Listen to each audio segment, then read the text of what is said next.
Salam əziz izləyicilər. Bugün Şəhidin səsində sizə Akşindən danışacağam. Sadə, sakit, biraz utancaq. Amma ürəyi döyüş meydanı qədər cəsarətli olan Akşin. Həyatı yenicə başlayırdı. Diplomunu almış, arzularını qurmuşdu. Amma o tarix yazmağı seçdi. O tarix ki, canla yazıldı. Əskərliyə çağırıldı, getdi. Müharibə başladı, geri qayıtmadı, yaralandı. Amma ayaqda qaldı.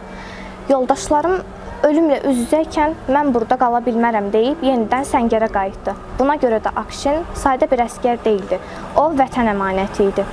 Və bugün biz Akşini tanıtmaq üçün yox, onu yaşatmaq üçün danışırıq. İndi isə şəhidimizin xatirəsinə həsr olunan qısa metrajlı video çarxa nəzər salaq. Daha sonra qaldığımız yerdən davam edəcəyik.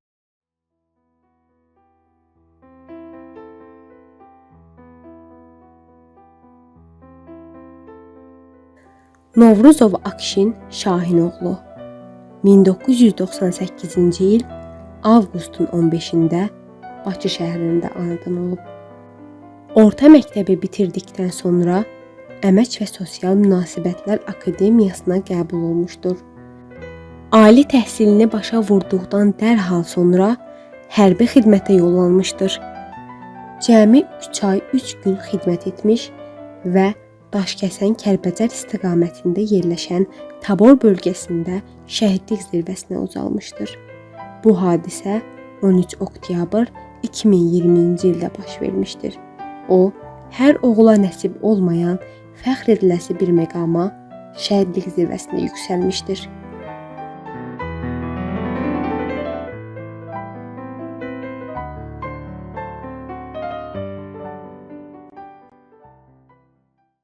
Zəhmət olmasa bizə Akşinin uşaqlıq illərindən danışa bilərsinizmi? Akşin mənim evladlarımın ən sonuncu, kiçiyi, 3-cü evladımdır. 2 bacım, bir qardaşı. O mənim üçün əskər gedəndə 22 yaşı da olsa, elə bil mənim üçün elə bir körpə idi. Çünki o qədər cəld, zarafatçı, necə deyim, həyat dolu uşaq idi. Yəni, o qədər pozitiv idi ki, heç vaxt düşünməzdim ki, Akşinin başına nəsə gələ bilər. Heç vaxt. Heç vaxt qorxmurdum ondan. Harasa uşaq vaxtından da qaçsaydı, tullanıb düşsəydi, oynasaydı, heç vaxt qorxmurdum ki, onun başına nəsə gələ bilər. Çünki həmişə özünü qoruya bilirdi.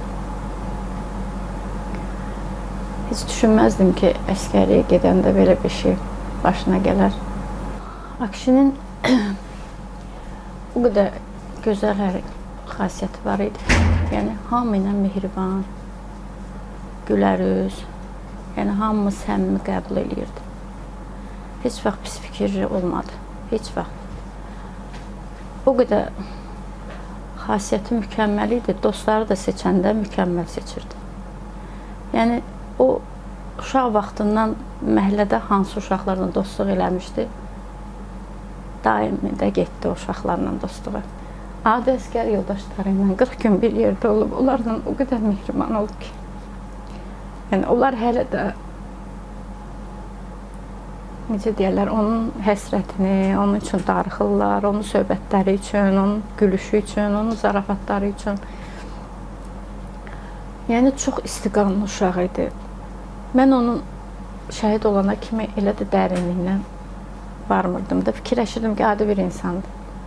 Amma şəhid olandan sonra bütün o həyatını gözümün önündən keçdikcə, analiz elədikcə, doğrudan da həqiqətən baxdım, gördüm ki,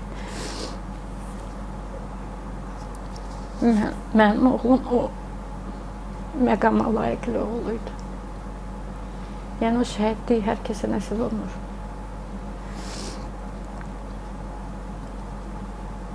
O 3 ay 3 gün əskər olub.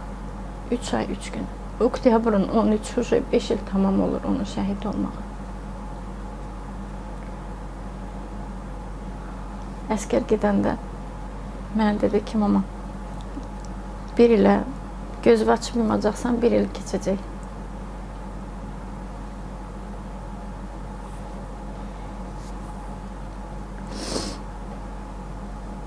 Heç bir dəfə də olsun onu gedib əskər paltarında görmədim.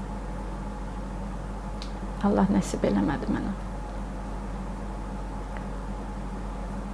öz ayağı ilə gedən uşaq evladım evə bayrağına gəldi.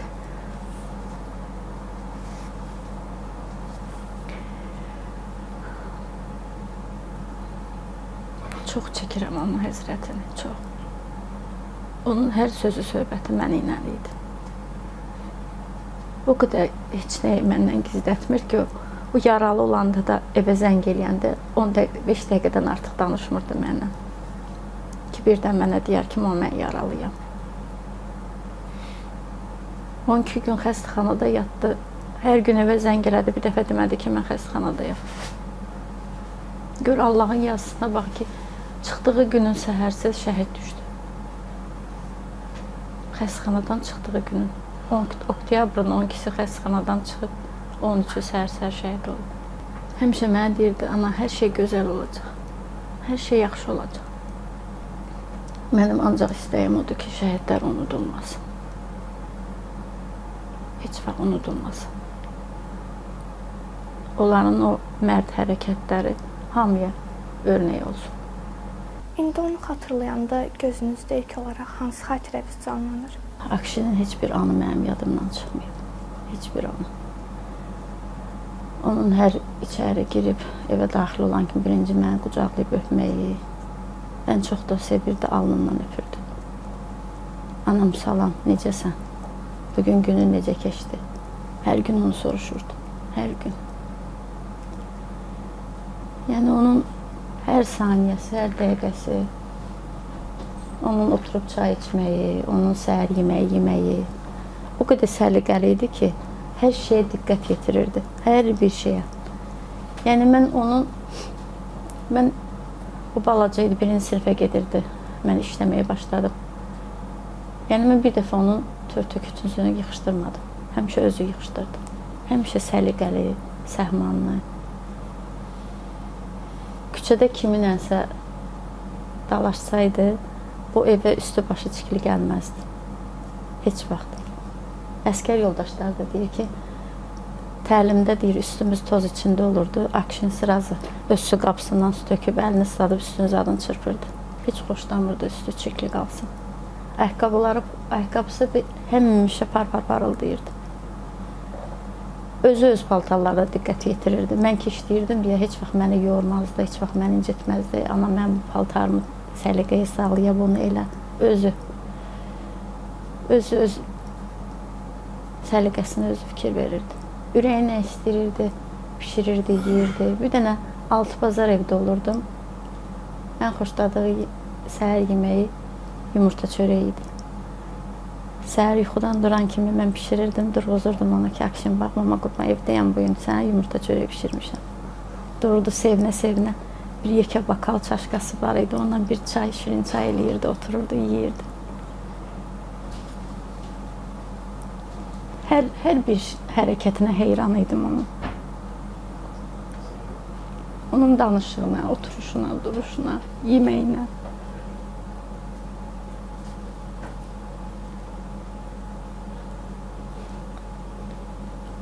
O deyirlər, mükəmməl insan yoxdur. Amma mənim üçün mükəmməl idi. Çox mükəmməl idi. Yəni, indiki zamanəyə görə hər oğul anaya səbirlə yanaşmır, anaya səbir diləmir, anayla təmkinli hərəkət eləmir. O qədər mənə səbir verirdi ki, yəni mən, qızlarım böyükdür. Qızlarımdan o qədər mənə dəstək görməmişəm ki, oğlumdan gördüm. Yəni, onun mənəvi dəstəyini gördüm. İndi Akşin bu dünyada yoxdur, amma qızlarım baxıram ki, yəni, mənəvi dəstək olmaq istəyirlər, amma baxırlar ki, o bir tərəfi ki, insanın qırılır, o qırığı düzəltmək olur. Akşinlə ən son nə zaman danışmısınız və bu danışıq zamanı ən çox yadda qalan məqamları bizə bildirə bilərsinizmi? Akşinlə son danışığım mənim olub 12 şəhid olan gün. Səhər mən işləyirdim. Saat 8-9 arası belə olardı. Zəng elədi mənə. Xeyrən də danışdıq.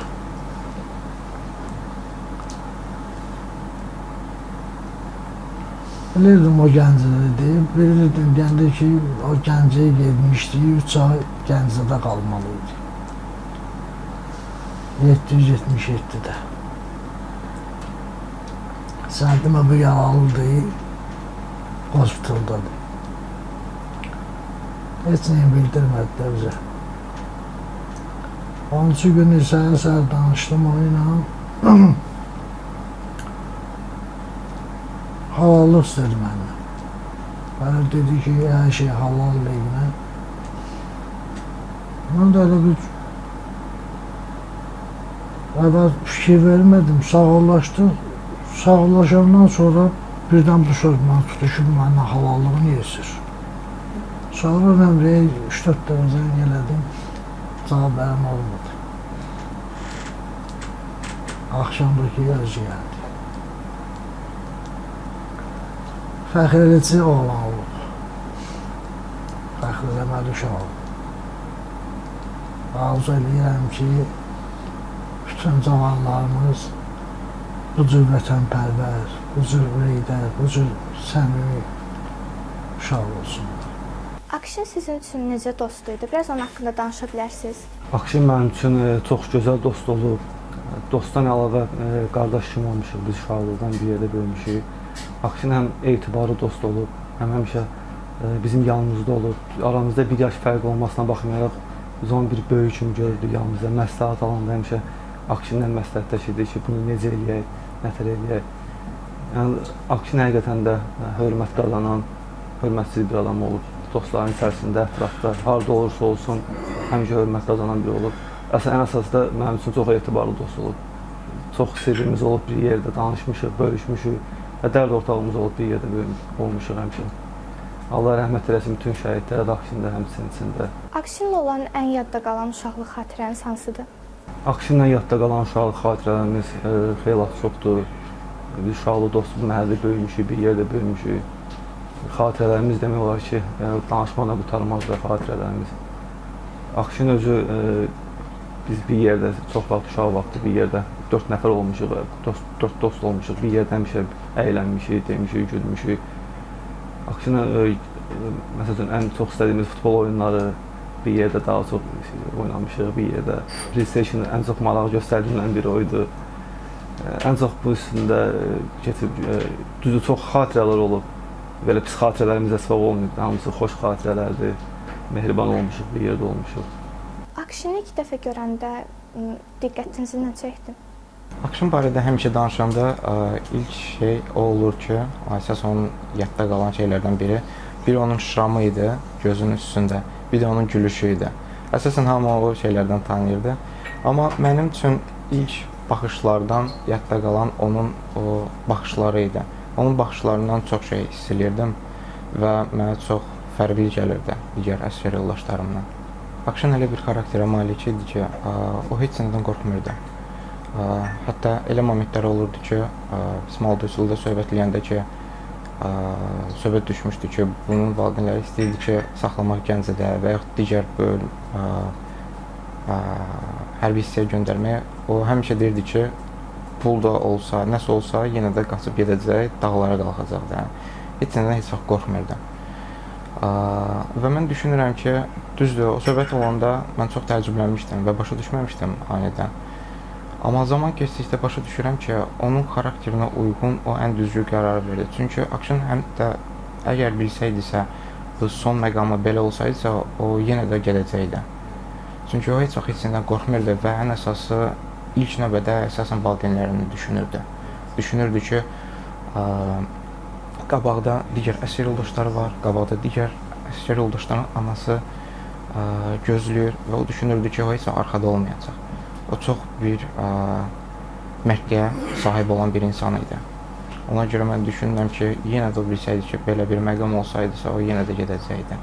Mən o momentdə başa düşməmişdim, amma bu günə başa düşürəm ki, Akşina görə bəlkə də ən düzgün qərar idi. Döyüş vaxtı Akşin ən çox hansı xüsusiyyət ilə sizin diqqətinizi cəlb eləmişdi? Akşin çox mərd oğlu idi. Ondan mal döyüşdə də danışandan bəri necə deyim, heç nədən çəkinmək yox idi. Əsl bir döyüşçü idi də, belə deyim. Heç nədən qorxacağı, heç nədən çəkinəcəyi yox idi. Mən o mən elə tanımışam. Həmişə də elə də tanıyacam, elə də tanıtdıracam. Bugün şəhidin səsində Akşinin səsi ilə danışdıq. Onun seçdiyi yol sözlərlə yox, əməllərlə yazılmış tarix idi. Və Akşin Novruzovun həyatı bizə göstərdi ki, qəhrəman olmaq üçün illər lazım deyil. Bir an, bir qərar və bir ürək bəsidir. Biz bugün ondan danışdıq, sabah başqa bir şəhidimizdən danışacağıq. Çünki biz onların səslərini işıqlandırmaq üçün buradayıq. Və o vaxta qədər sağ olun, salamat qalın.